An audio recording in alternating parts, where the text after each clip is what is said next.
Your dreams are bigger, bolder, and more badass than the life you're living now, but something just keeps getting in the way. Join certified coach and former therapist Diane Wingert for the Driven Woman podcast. She'll show you how to get rid of whatever is holding you back so you can stop spinning your wheels and up-level your life. Get ready to hop in and buckle up.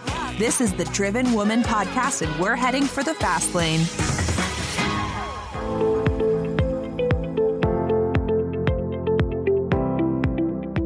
Well, hey, and welcome back to my fellow driven women.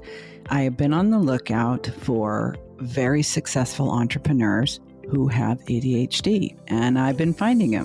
Today's interview with just such a woman is so inspiring to me because my special guest today is Angela Proffitt. First of all, you have just got to love that last name for an entrepreneur. But she describes herself as a Southern gal with a potty mouth. So in addition to loving her last name, I was completely taken with her self-description and knew I would love her instantly. Angela is the founder and CEO of Angela Proffitt, LLC, a consulting firm out of Nashville. She is a productivity consultant, speaker, author, course creator, podcaster, an 8-figure serial entrepreneur. This isn't even her first business. And a driven woman with ADHD. She has a fascinating story that includes competitive gymnastics in childhood, accidentally starting her first business as a wedding planner, working so hard that she almost was on the verge of burnout, and now she is in complete control of her time, her money, her energy, her talent, her life. Angela Proffitt just may be one of the most inspiring women I've met, with or without ADHD.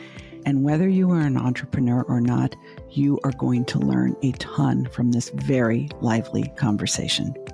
This week's pod praise comes from Gal Friday 612, who says, "Give this show a listen, ADHD or no." Diane cuts to the heart of the topic at hand. No fluff, no filler, just concentrated, exactly what you need to hear. The podcast feels like sitting down for an intimate chat with your friend who always gives the best advice to get you unstuck. Well, Gal Friday 612, thank you for your review. And it sounds like we're hitting the mark with you because that's exactly what we aim to do. To inspire, to motivate, to inform, maybe entertain a little bit, but to let you know that if there's a gap between where you are and where you want to be, you can get there. I can't wait to share my fascinating conversation with the one and only Angela Proffitt. I know you're going to love it. Here we go.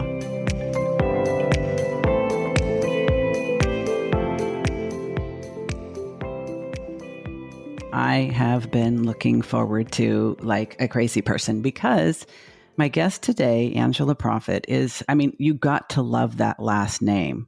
First and foremost, Proffitt, hello. But besides that, she is a several times over author, a fellow podcaster, a consultant, a speaker. The list goes on and on, a content creator. But in addition, and what you're really going to love is she's a super successful 8-figure entrepreneur who has a brain just like yours and mine. Yes, ma'am, she has ADHD. And I connected with Angela online. I have been on her podcast. I'm loving up all of her content. You have to follow her everywhere she can be found.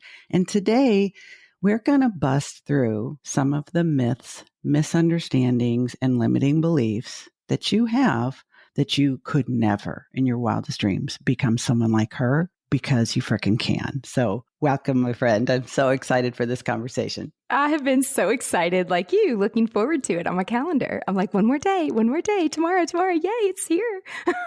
I'm excited. Yay. And you know what? And here's something right from the get-go. Angela doesn't have power right now. Her laptop is draining its battery, but she freaking showed up. Okay. So I just want to say, like, how many times do we feel an inconvenience coming on and think, oh no, this isn't going to work. I can't do this. And so we bail. But somebody like Angela doesn't bail. She powers through. And I think that's why she's resilient. That's why she's successful. So can we go back to I know you grew up in the South. In fact, on your webpage, I love that it says you're a Southern gal with a potty mouth. I'm like, I'm in love already. This is so awesome because I don't have to worry about the explicit rating on my podcast and I don't have to censor myself. But besides that, you grew up kind of sheltered, and you, like me, were never exposed to you never learned about entrepreneurship growing up. And I think a lot of people say, well, how could I be an entrepreneur? I don't know any entrepreneurs. I've never known any entrepreneurs, but you had the same beginning. So can we start with that? Like, how did you even get into self-employment? Yeah. Well, so my dad was an undercover drug agent for 30 something years. And so we were very sheltered. And my dad worked for the same company for 32 years. My mom was a stay-at-home mom with 3 kids. But my uncle, my family lived on the Mississippi Gulf Coast, so like 8 hours away. But for vacation, we would go to see my grandparents and the aunts and the uncles. And my uncle owned a wedding venue for 35 years. And so I remember growing up in the event and wedding and design, and he started as a florist. And when you're around something as a kid, you just pick up on stuff. And I didn't really realize that would like carry into adulthood. Like I never saw myself being in the creative industry at all. I loved people and I loved helping people. Like people drove my passion every day. And so I went to school to be a psychologist. I worked in mental health. I worked in an AIDS clinic. I worked in a morgue. And then I recruited subspecialists for the hospital for about 5 years as a contractor. But when I worked in mental health for about a year, and then I realized, shit, this is not what I thought it was going to be. And growing up. How was it different? Because I was a therapist for many years before transitioning into coaching and consulting. And a lot of women with ADHD are drawn into helping professions. But how is it different than what you expected? Well, the first thing is like, because I was so sheltered, and I grew up around a bunch of men and DEAs who every other word was a cuss word. That explains a few things. Yeah, I just, you get what you see. Like what comes in my head, you're going to hear it. And you'll never have to worry or feel like you don't know where you are with me. Like you're going to know. And, that came from my dad. And so I attribute it to being a little bit sheltered, not understanding that there were so many mentally ill people dealing with things just in everyday adult world, but then studying it and then going and doing practicums and internships. I do think that it was probably the place that I chose to do my last 6 months of clinical rotations. And there was a lockdown facility on the 3rd floor. I don't know why they would put them on the 3rd floor. There was an adolescence, which most of those kids did not have any mental illnesses. They were in the state's custody and their parents were in jail on drugs. They couldn't locate them. So, so it was a whole different situation. And then we had a partial unit, and which meant those were the people that had just suffered a major tragedy. They were suicidal for a little bit, but they were stable enough to go home at night and on the weekends, but they could end up upstairs. So I rotated in 3 different areas for about 6 months, and I worked there for about a year. And it's just a lot. It's a lot. And I thought I was going to be able to go into this and help people.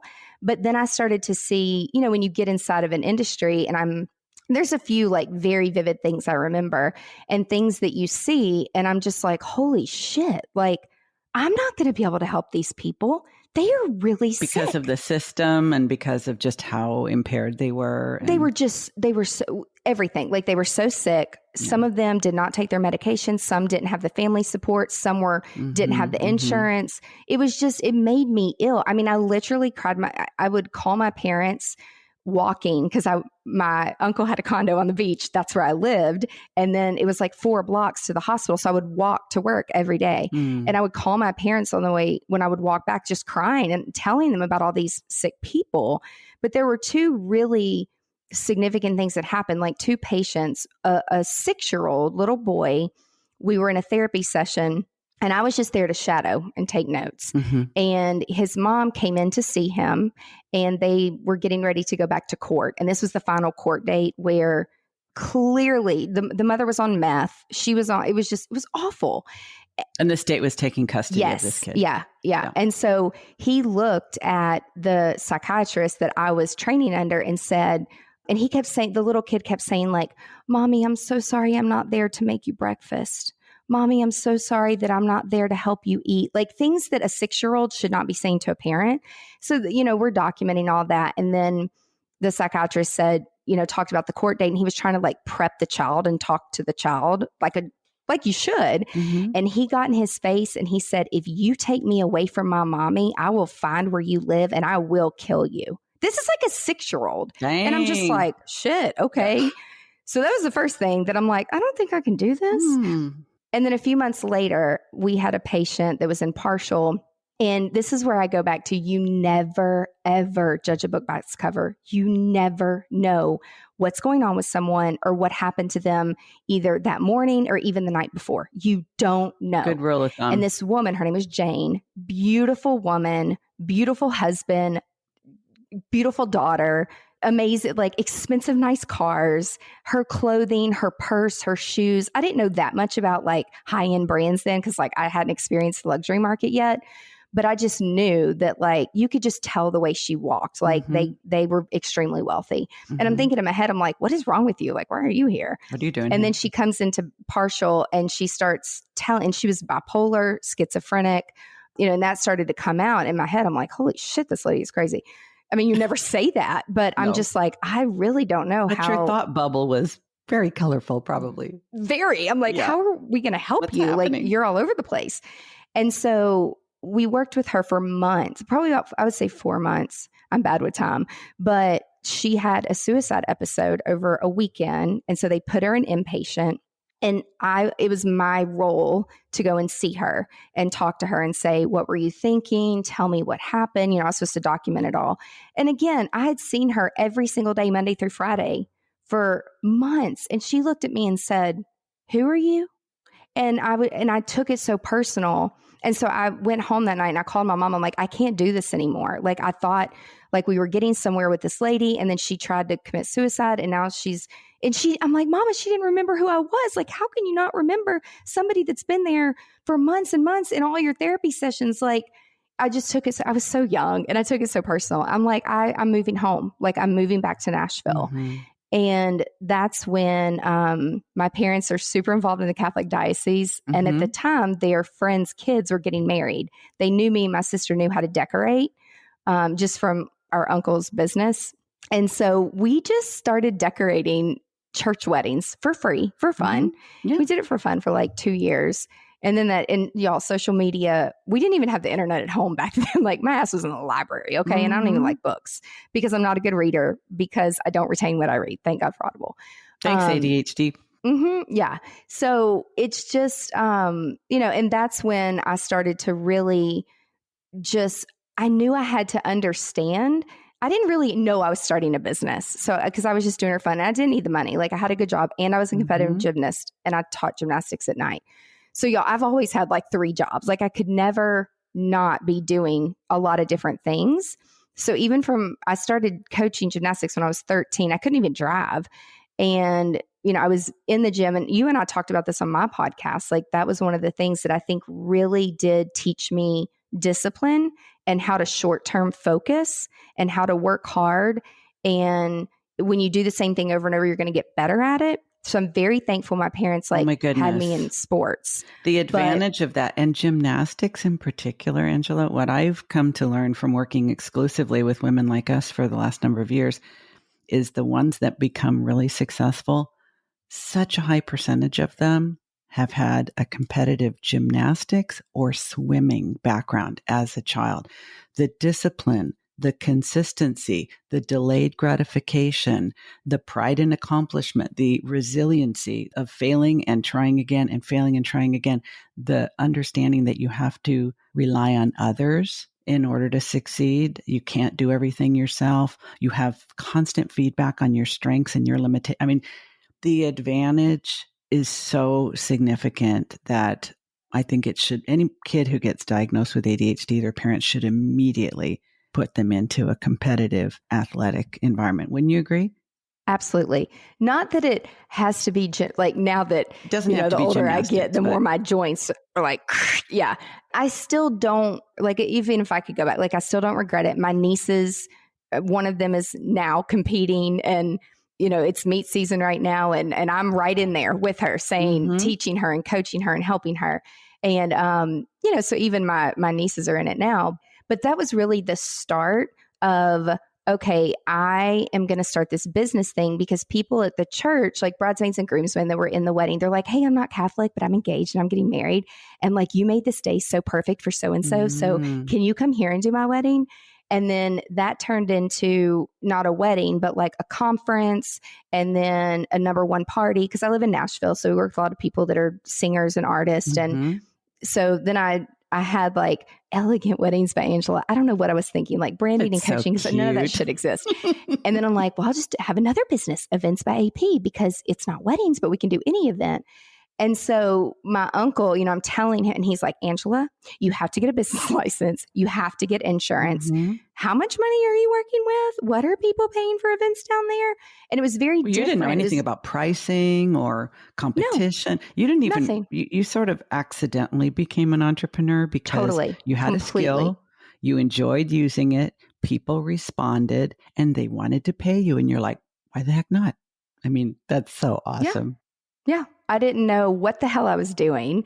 And someone had told me about SCORE, which was like a free organization, which was like the best thing ever at the time because I got an 83-year-old mentor, Charlie Redmond. He's in heaven now, but he owned all these nursing homes. And in my head, I'm like, what the hell is this man? It's really old man going to teach me? Like, he doesn't know anything about a wedding business. And things were starting to evolve. Like Pinterest had not been born yet. But people were starting to realize, like, when you have a planner, things are so much easier. And I knew how to be a good planner because you have to plan to have like a good outcome. Yes. But I didn't know that really didn't make me happy until almost 10 years later when Pinterest was born. And then people wanted a whole design. So then a designer, they wanted to hire a designer, which is a completely different service line. Yes. And again, I didn't know that until I hired somebody to teach me, how to do it all. So I've been very, I'm constantly seeking professional development. I'm learning. I get a mentor every year. I get myself into different masterminds every year. Sometimes too many. I've learned to stop that. Overcommitting is definitely one of them. Yes. Overcommitting is definitely something we do. Yes. With help and with the right mentors and the right people surrounding me, it has completely changed my life. Like I was just kind of saying yes to everything for about 10 years. I did get out of healthcare, but I did live a dual life for a little bit. And I don't even know how I did it. Like when I think about what I used to do, I hardly ever slept, but I'm like, God, that was really unhealthy. And it was just, but it was stimulating as hell though. And I think totally. that's so many of us have this tendency to be fueled by our passions. And when we love something, we become good at it. And when we become good at it, people notice and we get positive feedback, which is very rewarding and stimulating. And we keep doing it. And then more opportunities come our way and more invitations come our way. And I say we have a default yes. It's yes, yes, yes, yes. We don't even think, do I have room for this? Do I have bandwidth for this? Is this even in any way, shape, or form in alignment with my values and my goals? It's yes, yes, yes. And then we feel obligated. So we just do. And then looking back, you're like, oh my God, it's amazing. I didn't just like completely implode because I was pulled in 10 different directions. But I bet you look back on it as a very fulfilling and exciting time in your life, right? Well, it taught me a lot.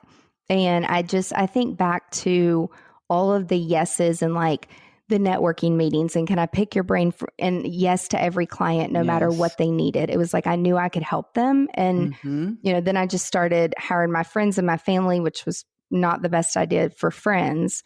Then my accountant said, let's start an internship program so that you can start to, actually people started to reach out to me from colleges and they're like, I want to be a wedding planner when I graduate or an event planner. And I'm doing this in hospitality. Like, can I come intern? I'm like, why the fuck do people want to follow me around? Like I'm working like 24/7. And then on the weekends at some of these events, like they were large productions and what you see on TV and what you think it is it is the most rewarding thing at like 2 or 3 in the morning when it's over. Yes, exactly. And you got through it. But it is hard work. And it's just people don't really respect people in the wedding industry and the creative industry because there are so many hobbyists and there's a major lack of focus in business. And a lot of these people, they're not surrounded by the people that I got the opportunity to be surrounded by. And a friend of mine in 2010, our town flooded. And so I started a productivity company. Again, not my idea. My business manager's like, you're spending way too much time helping people do this. We need to break it apart and have a separate company. And so I had a bunch of people working with me, and he's like, we really need to start looking at your time. And a friend of mine was an EO, entrepreneur organization. And he's like, Ange, you're going to stroke out before you're 40. You do too much. You work too hard. Like there is a better way. He's like, you've got to join this organization and get rid of all that other shit, because I know you're adding value, but what value are you getting for you and your business? And I'm like, well, fuck, I've never thought of that. And so then that let really me stop you hit for 1 me. second, Angela. At that point in time, were most of your advisors men? Every single one of them are men. Yeah. Even now? Yes.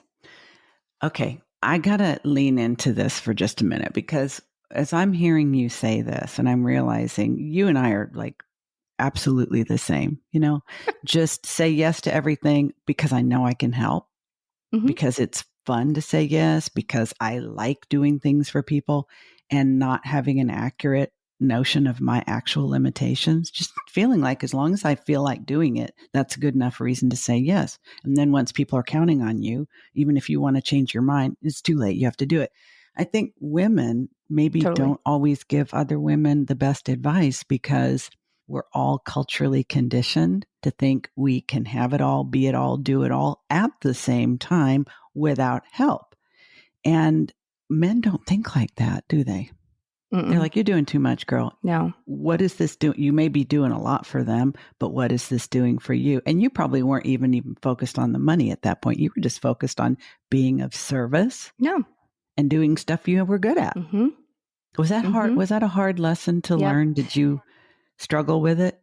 Oh my gosh. It was a huge, hard lesson to learn. But like I'm the oldest of 3, and my dad was very aggressive, and I mean, in a good way. Like, you don't do this for this, and you work your ass off for this, and you treat everybody with respect because you never know who you're talking to. And every single person, up to the CEO, down to the garbage person. Like, I mean, I'm so thankful I had good parents that gave me good foundation of treating everyone the same, being nice to everybody, and always being helpful. You can always be helpful no matter what. And just being nice to people has gotten me a long way. But being nice to you had to learn, though. Yes. Yeah, I did. But the men, because my dad was such a huge influence just on my life, not so much in business, because he didn't really know. You don't know what you don't know. But I think like having a man, because I was so used to my dad being like, God damn it, rah, rah, rah, discipline us, like that doesn't bother me. And sometimes, and I've had people, and in fact, my mentor, Charlie Redmond, he asked me to do a brochure, and this was before like flash websites were out. That's like the next big thing we did. But I'm like asking him, and he would slam his hand down and like be like, GD, Angela, just listen to me, and blah, blah, blah, blah, blah, blah. And it's like, I responded to that. I was like, okay, didn't make me cry. I don't go in like a turtle. And you know what? I will give it right back to you with a smile on my face if you deserve it back. I mean, usually I'm not mentors because they're trying to teach me and train me. But when I was about 30 and I started the other company, and I did end up, I finished my terms on all of the event boards. And then I did join the entrepreneur organization, and it absolutely changed my life because I finally found my people. I finally found other entrepreneurs, and I was the stupidest girl in the room. And that's exactly what I wanted. And that's what I needed. I don't need to be the smartest person in the room to make me feel good. I did that for years. You can't grow if you're already at the top of the heap. Yeah. And so I just started getting involved with that. And to this day, it's the only thing that I stay part of and stay on the board in different roles. And now I'm active in the regional board, but we have connections and value. And a lot of our clients even have rolled over. And that's not the goal of EO, is to get business and swap business. In fact, they actually discourage it.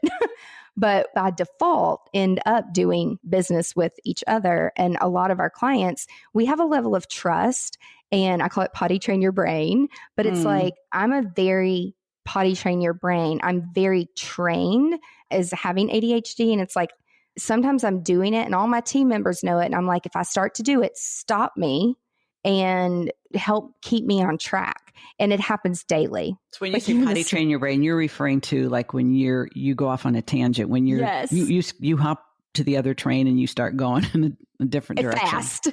So you empower your team to like rein you in. Oh, 100%. Oh my God. Without them, I wouldn't be able to do all the things and all the projects that we are doing. And there's just no way. So I know what they need to be successful, and they know how they can best support me. And it's constantly growing because we continue to grow and hire other people, but it's a culture that we've created. And even most of my team members, we've been virtual for years. We've got people that work in different countries. You don't have to be in the same place as me. So when the pandemic hit, it's like, oh, no big deal. This is just like another day for us. You were already in it. Yeah. Other than, losing a bunch of revenue from events, which we were getting out of anyway, to focus more on the productivity company. But I constantly have to have people around me and have an advisory board and mentors and a group, that's helping me. Otherwise, I know that I'm not going to be able to thrive and continue to do what I really want to do. So it's all about, for me, it's like, we hire the right people. People do internships with us. We have our internal processes. Everything's in the cloud. We have our external processes. One thing that being a competitive gymnast and then being a planner in the luxury market, and by the way, I hired people in 2010 once I hired an accountant and a business manager, and they taught me how to actually make a profit because I wasn't. And actually, y'all, we were doing 250 events, working with all these people. I wasn't fucking profitable. Okay. And I'm not embarrassed to say it because I didn't know what the hell I was doing, but there was always money in the bank. So I wasn't worried about it because I'm not a numbers girl. But then they taught me, they're like, the next 2 years, you're only doing full service. Your goal is going to be 30 clients. And I'm like, what? And then you're splitting your planning and your design apart. You love the design. People come to you for your design because your brain works so differently. I'll walk into an empty space and my inspiration comes from the client. And so a lot of times if I can see their home or I can see their pictures, that's what people want to create in a venue, is like a house party, and they want it to be reflective of them. No one else in this industry does that. I know that because I go and I speak all around the world about using psychology to be different and be unique. So my favorite is when I was working with a designer in New York, hoity-toity New York, and I'm the girl from Nashville, the little redneck is what he thought. And I'm like, how many of those lamps do you have? And he's like, about 55. I'm like, okay, so we could take those, we could hang them upside down. You could take flowers and greenery, and like I sketch. I'm not an artist by any means, but like I sketch some things. And he's like, but those are lamps. And I'm like, yeah, they are, but they have cool things coming out of them. And we ended up doing that for the client. But it's like when people come to us, they know what they're signing up for, like a badass experience of something that no one else is going to have because everything is unique. And it was cool for about 10 years. And we had clients that unlimited budgets, and it seems so fun, but the more money, the more pressure, the more stress for perfection. But then it's like I created a monster that wasn't scalable, which sucked because you can't really Well, there's only one of you. Right. And you can't teach design. Like you either got it or you don't. And so everything else, I hired people, I delegate, I outsource. Again, but we have really buttoned up processes in place, really buttoned up. And we're still not perfect. And you don't create those, I'm guessing, right? You don't create the processes. I'm a big checklist person. I had to. I had to write otherwise I'd fucking forget shit constantly. Yeah, exactly. And so in 2010, I mean, I've always been a paperless company. The healthcare, EMR, electronic medical records taught me the power of paperless. So we've always been a paperless company. And so I created, and I'm a tech geek because my computer crashed in college, my car was broken into, my planner was stolen, all this shit happened to me where I'm like, what is this cloud thing? What is this syncing thing? Like, I got to master this because I never want to feel like this again, where I didn't care about my purse and my money or even my card window that had been smashed. All I cared about was my planner because I didn't know what I was going to do the next day. Do you know what? We haven't talked about this yet. We have had the same experience. I had somebody do a smash and grab. My planner, I had like a Dooney and Burke bag and the planner was inside the bag and they took the bag. I didn't give two shits about the Dooney and Burke. I didn't care about the window. I didn't care about the fact that it happened in the parking lot of the building where I was working and I was going to continue working, where I was renting an office. My planner was my external hard drive. It was literally my brain in pages. It was probably one of the most devastating things that I've experienced because I felt totally helpless. So the cloud is the solution. Me too. 100%. And so I really nerded out. Like, at the time I'm like, oh, my life is over. This is so bad. But I'm so glad God did it to me in college because it was really setting the foundation of making me understand that if you're going to manage millions and millions of dollars for clients, you better get your shit together. And so because of these hard things that happened to me and these lessons, I am very grateful and thankful. Anything still to this day, I'm like, everything happens for a reason. That's okay. And my team members have accidentally done shit. Like a few years ago when G Suite, the business G Suite came out, we had a whole full-fledged wedding B2B YouTube channel. We monetized it. We made money from it. And there was a client and we would set up I would set up G Suite accounts and I'd hired someone and I'm like, have you done this before? And she's like, yes. I'm like, you're comfortable? Yes. I'm like, make sure you log out of our Google account, go into, like we use Chrome, go into Safari, into an incognito window and set up a new account for Ephesus House, which that was our client at the time. And so she forgot to log out. So I start getting all these notifications where our clients, our wedding clients, and our event clients thought my account got hacked because they got this notification that Ephesus House took over ownership of the Google folder, which is where we shared it with all of our clients. And I'm like, what? I was so confused. And I was in a meeting and I really try not to multitask. I try to live in the present moment, be 100% with the client. But I'm like, just excuse me for a minute. And I go to the bathroom with my phone. I'm like, what the fuck's happening? And so I texted her and I'm like, did something happen with the Google account? And then I had clients saying I was hacked because what happened, they Googled Ephesus House. If you're not familiar with it, it is a rehab program for men that just came out of prison. And I was on their board and I was the only woman. I helped them set up a Gmail, taught them how to do a resume, taught them how to use the whole Google suite to try to get them acclimated. And once some of the guys that I'm in EO with found out my background with my dad, they're like, we need a woman on the board and you would be great at like all the tech stuff. And listen, those men would take a bullet for me. If anybody tried to mess with me, those men would beat you down. So I'm not afraid of them. Like I was helpful to them, but that was like in my productivity company, which I don't cross over too. I used to not cross over too much. And I was just like, oh my God. I wasn't even thinking about YouTube and all that. I'm like, just let all of our clients know we're aware. It was a mistake. We'll deal with it tonight. And I was so pissed because I started to pull apart and I'm like, oh my God, we're going to have to get a new G Suite. It can't live. Now I own Ephesus out at gmail.com. Our YouTube channel was changed over. I'm like, I'm going to have to start a new channel. And you told her right beforehand. It wasn't like it accidentally happened. You knew it was a risk. You did what you could to manage the risk. You gave her specific instructions. Yeah. She made a mistake, but guess what? It was actually kind of a blessing because it gave us the opportunity to split the productivity and the weddings apart, which I was trying to phase out anyway. So everything happens for a reason. And again, I'm like, I know you didn't do it on purpose, but I can't talk to you for a few days. I just got to get over it. And I have to find the good in it. And then we'll reconvene on Monday. And she still works with me. And she's awesome and she's great. But we all make errors that we don't mean to make sometimes. Like that is just effing life.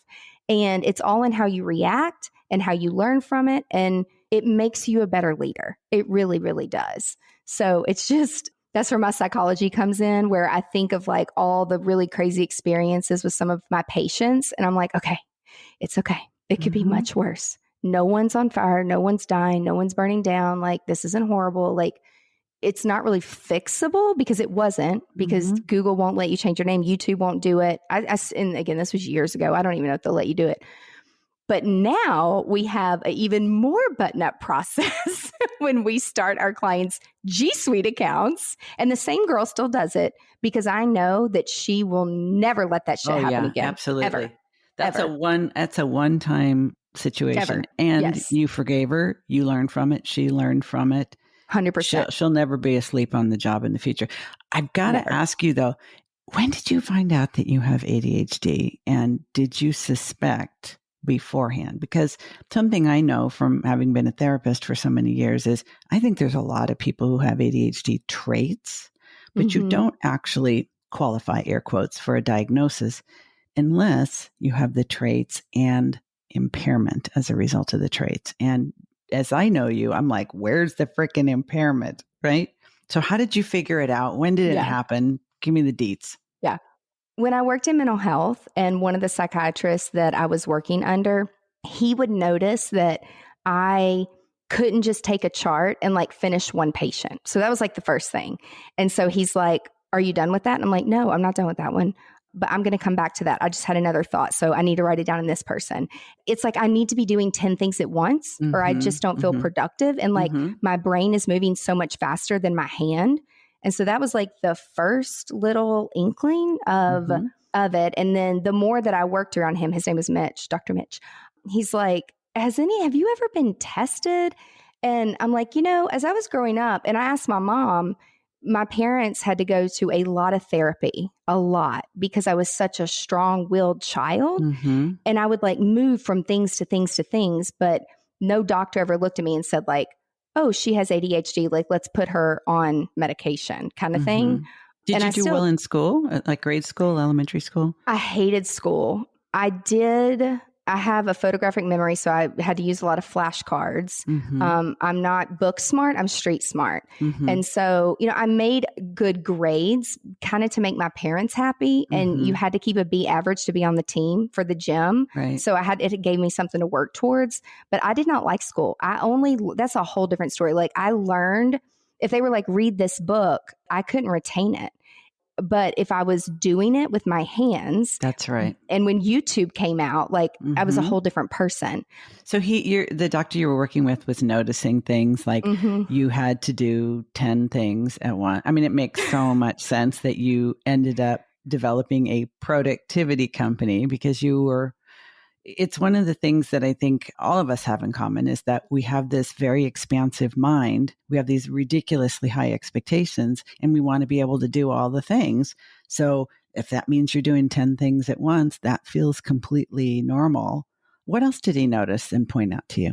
Well, that was the first thing. And then the other thing. So I would lead a lot of group therapy, and it's like you would think I'm listening to you because I'm looking at you and I'm shaking my head. But then it's like, I'm not really paying attention sometimes. And I would move from like person to person. He's like, I want you to start with this person and then go around the room. But then if somebody else chimed in, because we would have twice a week, the patients could also chime in. And, I did not create this process. I was super young, I was following their process. Probably not the best idea. But I couldn't remember like where we were and where we left off. And I would lose my train of thought. And I would have my questions in front of me that I had to chart so the insurance would pay their bill. But you don't remember who said what after a couple of interruptions. It's like, oh crap. Yes. And it was just all over the place. And then I'm like, okay. And then when you're asking your patients, like, okay, where were we? Who's next? Like, that doesn't look good. So then he's like, I'm going to have to start leading the groups again because you can't keep up. He's like, I think it's better if you just focus on taking notes, like just focus instead of trying to run everything and take the notes. And listen, I'm wonderful at multitasking, but it's not good for your brain at all. And my attention span was just so short. And so if you would ask me to read something and then, regurgitate or what, like I really couldn't do it, or I didn't retain it and I didn't understand. Mm-hmm. And so the more and more, we worked together and there were traits, he was like, you have ADHD. And he's like, I'm telling you, you have it. And I'm like, okay. You were in your 20s by that time, right? I was 20. I was 20 years old. Mm-hmm, Yeah. Mm-hmm. Yeah. And the more I thought about it, and I would tell my mom, I'm really close to my family, obviously. She's like, oh my God, this makes so much sense because you would line up all your toys. I'm a little OCD about cleanliness. Mm-hmm. Yep. And she's like, and if I like touched your stuff or like moved your stuff, or if you were trying to do something and then I took you to do something else, or then we would try to get you to focus. She said I was like the worst kid at the library because I wouldn't sit still. And I always got in trouble at school for talking or interrupting the teacher or and I constantly wanted to like do things with my hands, build things and, which would make sense because now like I love design and, I love putting things together. But now I love coming up with the ideas and then I hire other people to execute them to free up my time. So, as being an entrepreneur, you go in phases and I find myself about every 3 years, I get really bored. I'm so glad you brought up the B word, Angela, because I always say we treat boredom like a life-threatening condition. And it's the cause of so many behaviors that get us into trouble and why I think 100% of serial entrepreneurs have ADHD, whether they know it or not, because boredom is the enemy. And I remember somebody, I wish I could remember who told me this, that truly successful people are able to tolerate the monotony of success. And I'm like, oh, don't tell me that. Sounds so painful. So what do you do when you get bored? Start a new company? So we grow. We grow. Yeah, yes. Like I don't just go start companies to start companies. Like there typically is a need. So when I got out of healthcare and I'm like, okay, I'm just going to focus on weddings and events and only do that.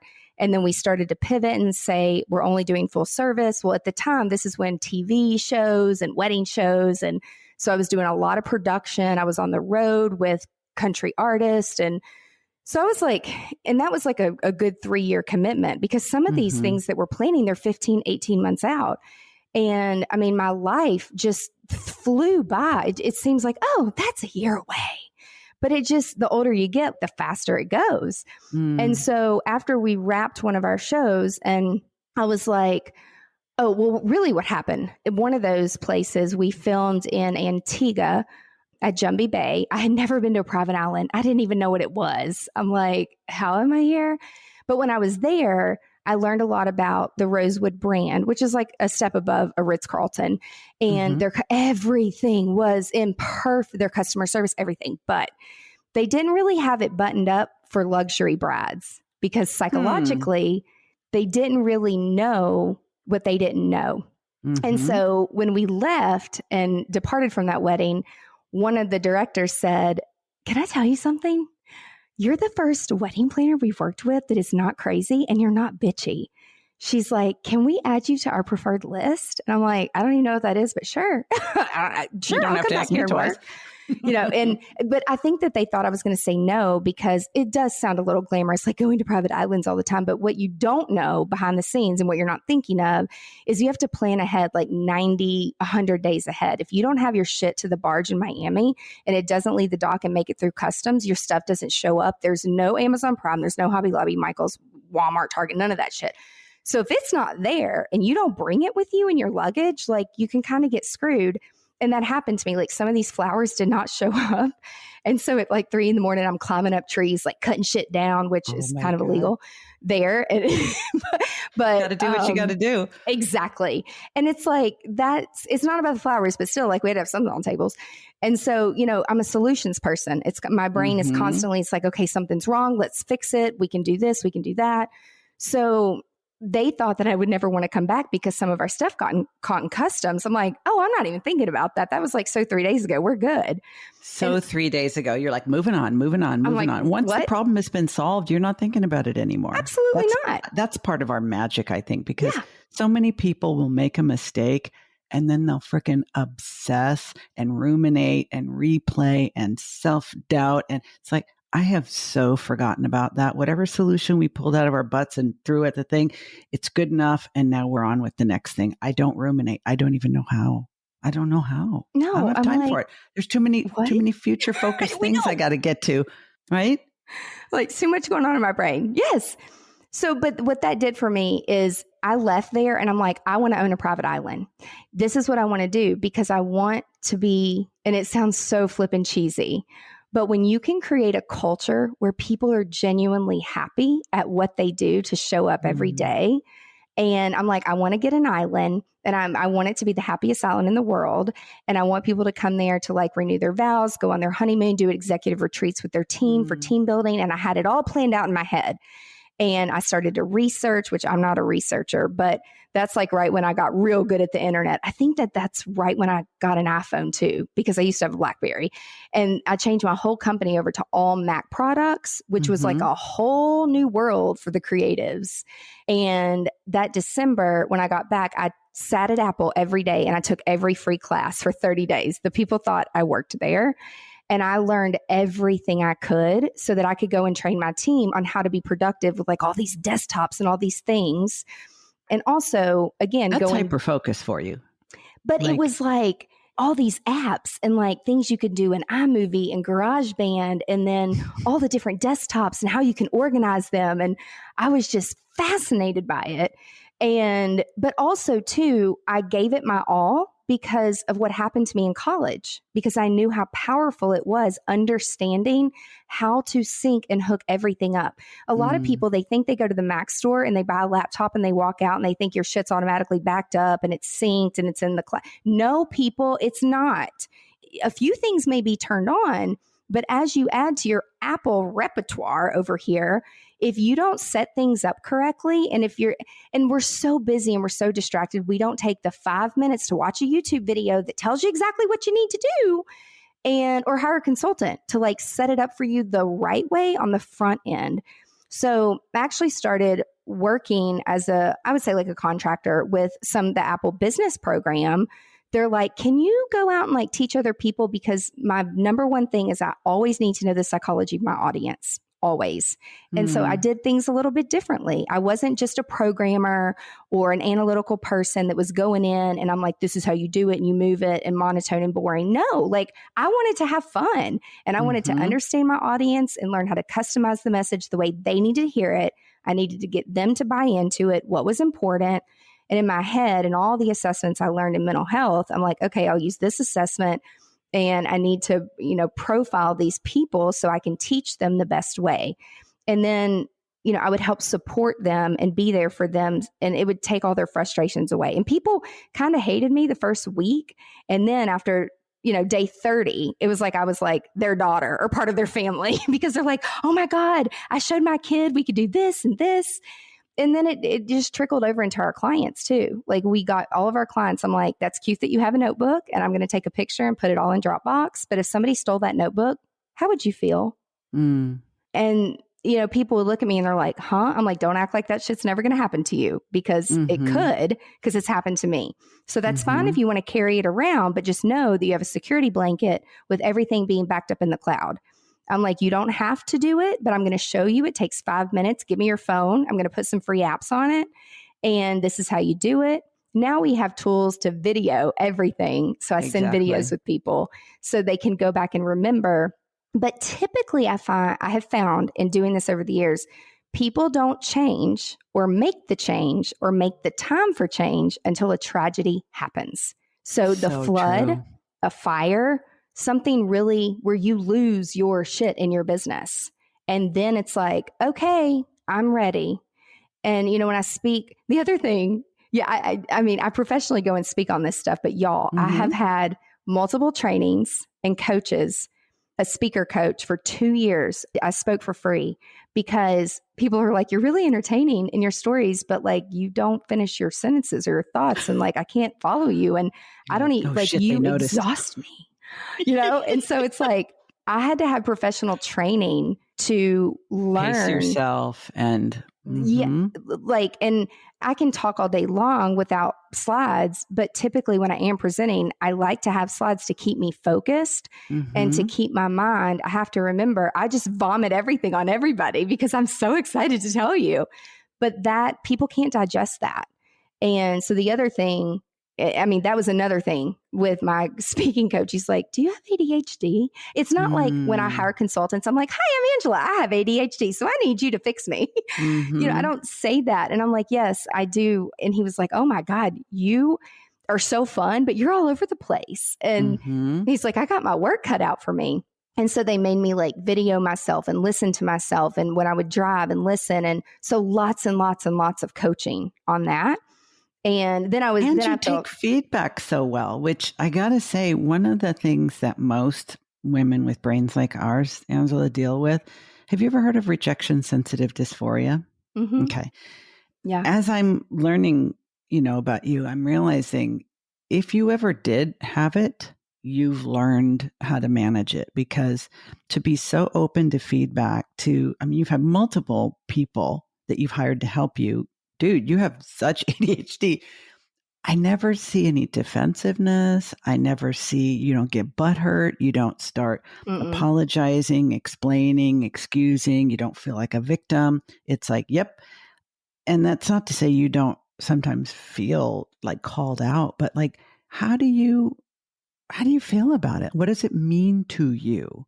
And why don't you feel rejected when you get that feedback? I think a lot of people would be really interested in that. Yeah. Well, and also too, being an entrepreneur and a female in the tech and productivity, which it's mostly men, there's a few things to that. First, I think being a gymnast, going back to that, and knowing the results that I got as a kid when I listened to my coaches. So that's the first thing is like, I was kind of conditioned already that way. And also too, early on in my first business, when I listened, now, not that it was easy, you guys, and I always fought. I remember the first time my Andy Bailey, he's like, y'all, I had a pet product company. I had all kinds of shit going on. He's like, what are you doing? He's like, we've got to spend a day and just get all this out. And he's like, what? And so he looked at me and he was like, I want you to track your time. I want to know what you're doing, and I want you to color code your calendar. Hate that so much. Yeah. And I'm like, and he's like, you're not answering your phone and your text messages. And so he observed some of the things I was doing and saying. And he said, there's a few things you're doing. He said, I don't even know if you know what you're doing because you don't fucking mean it, because you complain to me. I'm like, these people were texting me at 2 and 3 in the morning. That is so rude. And he's like, are you texting them back? I'm like, yeah. Exactly. He's like, but you also told them at the end of the meeting, anything they need, 24/7, 365 days, you were there for them. Do you realize you're saying that? You're don't like, girl, mean you invited that shit. Exactly. Yeah. Or even if you did mean it, you shouldn't. I didn't mean it though, but I was saying it, but I did not mean it. And so we had to, and I mean, big ass whiteboard. And we had to whiteboard, and he was like, the first thing with you, we are going to talk about setting expectations with your clients. And your business is running you. You are not running a business. You have gotten yourself into a horrible job. And it was bad because I had this reputation of being a robot, which I didn't know until like years later, like all my vendors and stuff, because I could only get my work done at like midnight to like 3 or 4 in the morning. Then I would sleep for 2 hours and get up and like do a bunch of other stuff. So again, not that it was healthy, but it got me, and it wasn't a bad reputation, but I'm a person. I'm not a robot. And I do, you asked me like, how did it make me feel? But also too, because I have this personality about me too, is that when I do get called out, which happens a lot, y'all, I'm not a good speller. Yesterday, oh my God, another podcaster emailed me and he's like, hey, Ange, I just wanted to let you know I was listening to this episode and it was awesome, but you kept saying this word and I don't think you realize that it doesn't have a G in it. And I know you're from the South and I know you have, he was being funny about it. He's like, but it doesn't have a G in it. So I just want to let you know. And so my assistant's like, why would Clint do that? I'm like, I'm like, am I saying it wrong? And she was like, yeah, but you say a lot of words wrong. I'm like, then why aren't you fucking telling me? I'm like, if somebody will tell me, I'll fix it. But like, I just How do you know she hasn't and you forgot? I mean, I just kind of make fun of myself. I'm like, you can't be good at everything. And like when I give presentations, even though I have 2 other people look over it who are super hyper focused and way better at getting shit done than I ever thought about being, then people are like, did you know that you had on slide 53, it was misspelled? I'm like, is that what you got out of my presentation? Thanks for letting me know, but I don't give a shit. Like, I just kind of make fun of myself because you can't be good at everything. No. And I've chosen to focus on really specific things that are going to keep the company going from a revenue perspective. Because if I stop and think about it, if I don't work, if I'm not making money, if I'm not speaking and promoting things, there's a lot of people that are going to be affected that I can't pay. And that's going to really impact their family and their lifestyle. And I don't ever think about that. I don't. But I'm typically the one out there driving the sales for all of the companies because I enjoy. You're the personality and you're the face of the business and you're charming and charismatic. Thanks. And you are. And but you're right. That shit isn't scalable. You got to know your role. No. And so that's unless the cloning gets, I wrote a blog post about that, fucking Dolly. Like she was that supposed llama? to be, yes, dude, the sheep, she was supposed to be my answer to multitasking. Yes. Oh, multitasking isn't good for you. Fuck you. I'm going to get a bunch of sheep. I'm going to clone myself. Yep. Didn't work. Yep. But I don't know if I'll ever see it in my lifetime, but like, what I did learn, there were 2 things that really changed too. And so I got on the private island just circuit and traveled for a couple years and then, kind of got tired of that. And then I was like, let's go to other countries. And then I got started asked to speak, a lot of different places. And so I started hiring more people. And then I slowly started to remove myself from the event business. Like I just went in, I would sell the design but I knew the outcome that if I took the time to create the process and to teach everyone with everything in the cloud, they can handle the process and put it all in because it's just a strategy and a process. It's not rocket science. And once you know all the knowledge and the vendors and the communicator, who needs what, they don't need me anymore. No. So then you can remove yourself and go on to your next adventure. Yes. And so it became a little bit better, but then I was introduced to online courses and e-commerce and affiliate marketing. I went to a conference with a friend who's like, you work way too freaking hard, girl. You got to get into the world of passive income. And I'm like, what's that? So then I started to learn how to do some of those things. And let me just say this. I hired people to do it for me because we could afford it. To create your course. I did. I've been through 6 consultants who were all word of mouth. I'm not the Google girl. I asked my friends, who's the best, who does what? They were all word of mouth for different reasons. Every single one of those people, I thought for a while they screwed me every which way. And I mean, I could just go on and on. One day I'm going to write a book about it. I don't think they intentionally did it. They didn't know what they didn't know. And I moved so fast that they couldn't keep up. But there were a few things like, one of them was a woman, the rest were guys. 2 of them were running because we had different funnels, money coming from different places. I don't really pay attention as long as it's in the bank, and my accountant caught it. And he's like, there should be, your dashboard says this was sales, but it's not in the bank. And so then I go ask the guy and he's like, oh my gosh. And they all have a lot of clients. And he's like, I accidentally routed that to something else. And I'm like, how do you fucking accidentally reroute? I was like, your do you know course sales were routed somewhere else? One of our funnels, yeah. And not any part of your business? Like it outside? Was into his bank account. He was stealing. Okay, let's just be honest. Oh, and then he tried to play dumb. And I'm like, I know I'm a blonde, but I'm not a dumb blonde. And you cross me and I am fun and I smile and I laugh and I like to have a good time. But you lie to me one time, that will never happen again. And you are done. Right. So we changed all of our passwords. Then the next consultant I got was even better, where he was accidentally using my credit card on, I understand Facebook Business Manager now, but the whole point to the story is these kind of bad things happened to me where people were stealing from me. He was accidentally using my credit card for other people's ads. Accidentally. Fascinating. Yes. And I'm like, these men. And I'm like, you're a fucking liar. And so then after number 6, I got so sick of it. And I had 2 core girls in house with me. And I said, you know what? We are not taking any more clients right now. And the 3 of us, we are going to sit down and learn how to do this shit because I'm tired of it. And there are people making 8 figures with an online course. And I had joined a new mastermind where all these people, it was my first time, they only ran one funnel. And they were all $1 million plus funnels. And I'm like, are you guys lazy? Like one funnel? But I was the idiot.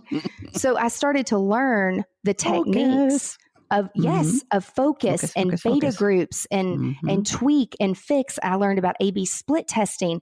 And I don't know if I would have gotten so into it and submerged myself in it if I had not been taken advantage of and lied to. So listen, I'm not mad. I'm glad they did. Live and learn, baby. Yeah. My first webinar, the guy that built it all, y'all, we probably had about 60 grand sunk into like the whole big thing.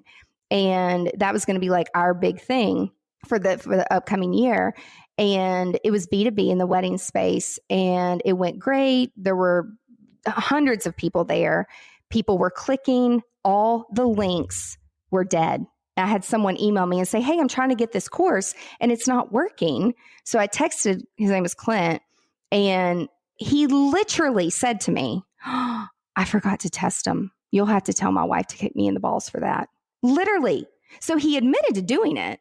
And I'm like, do you know that this cost me about $350,000 in revenue? Like, not only all the Facebook ads, you must, I mean, oh my God. That makes me sick.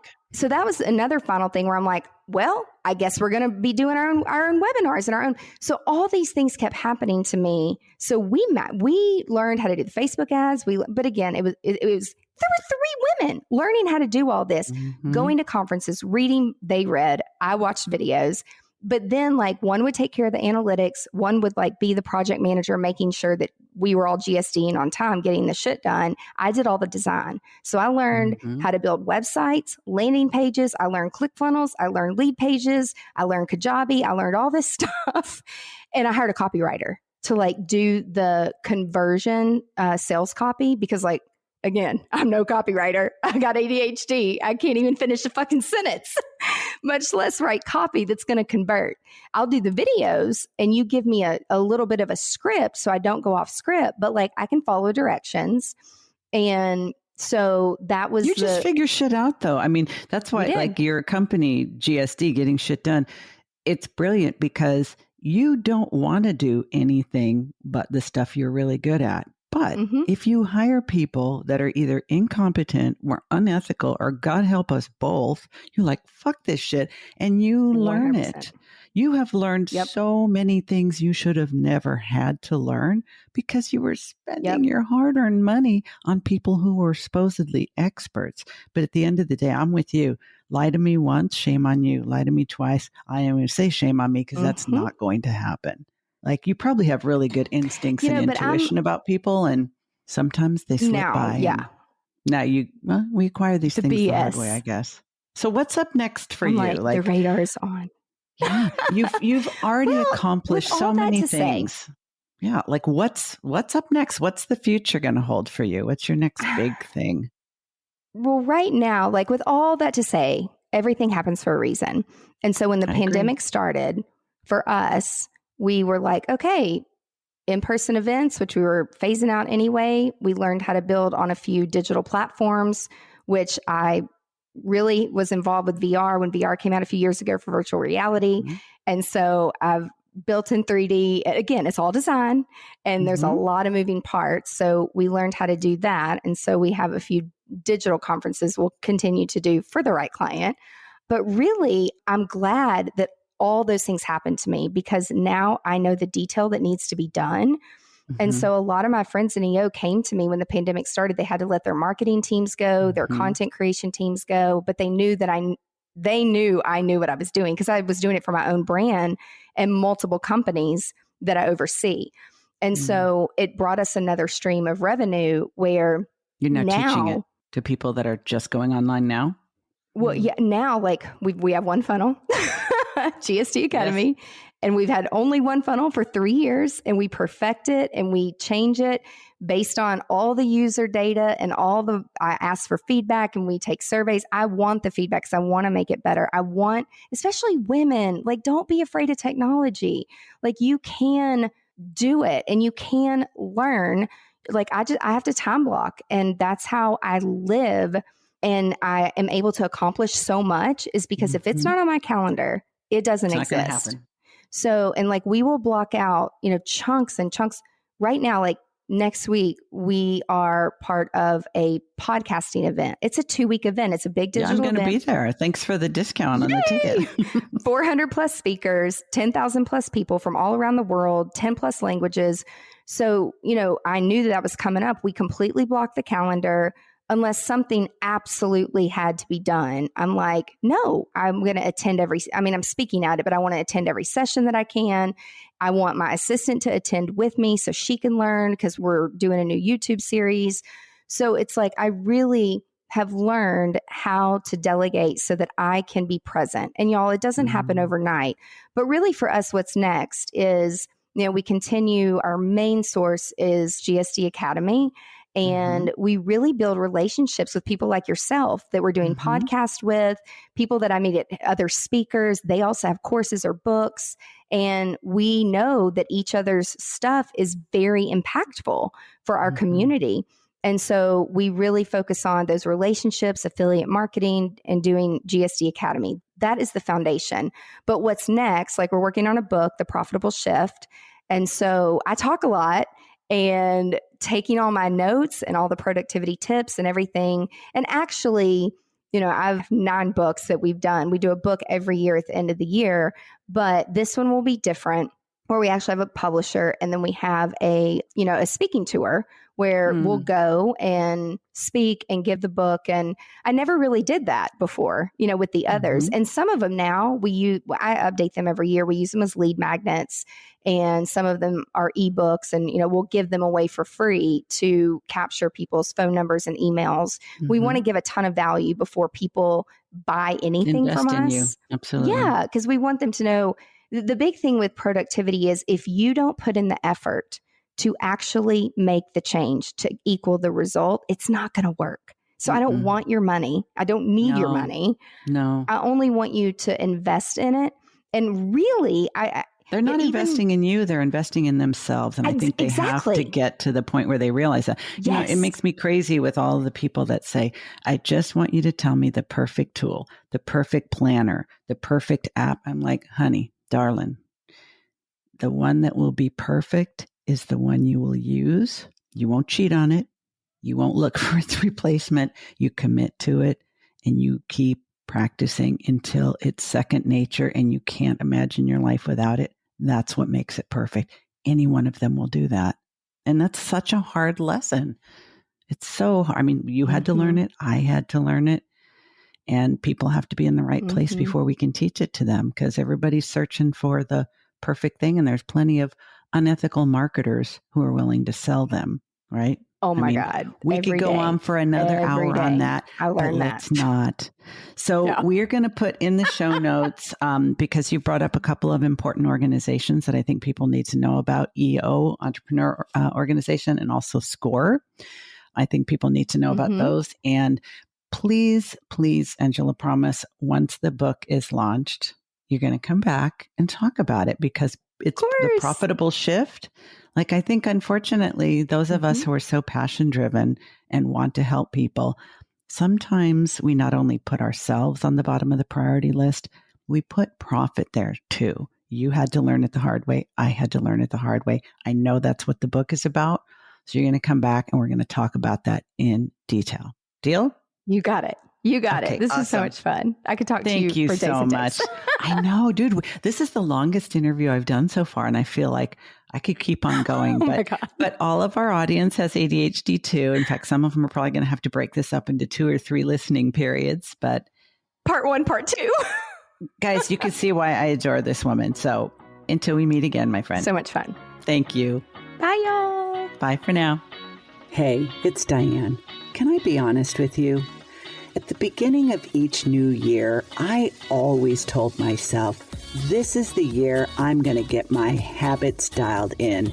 This is the year I'm going to be crystal clear about my goals and I'm going to crush them. This is the year I'm going to get my shit together on every level and I'm going to do it all by myself. Been there, done that, got a whole stack of t-shirts. But it wasn't until I started working with my own coach that I realized what a difference it makes to have guidance, support, and accountability from someone who's not only like-minded, but like-brained. Yeah, I'm talking about another driven woman, entrepreneur, who also has ADHD and has got it going on.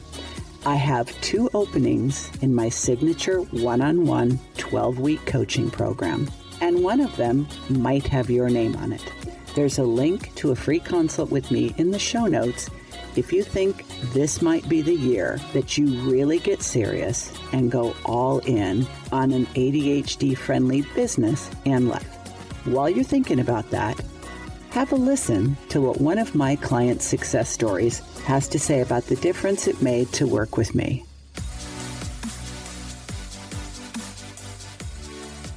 It's funny because at first I said I would never own my own practice.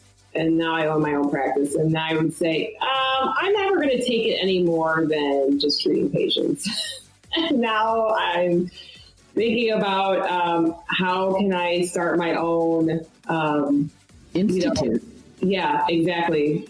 Even like training other therapists, having a certification with my name that I am, I haven't thought of the name yet, but I'm certified in this technique or whatever the case may be. And really just helping other therapists help their patients the way I help mine.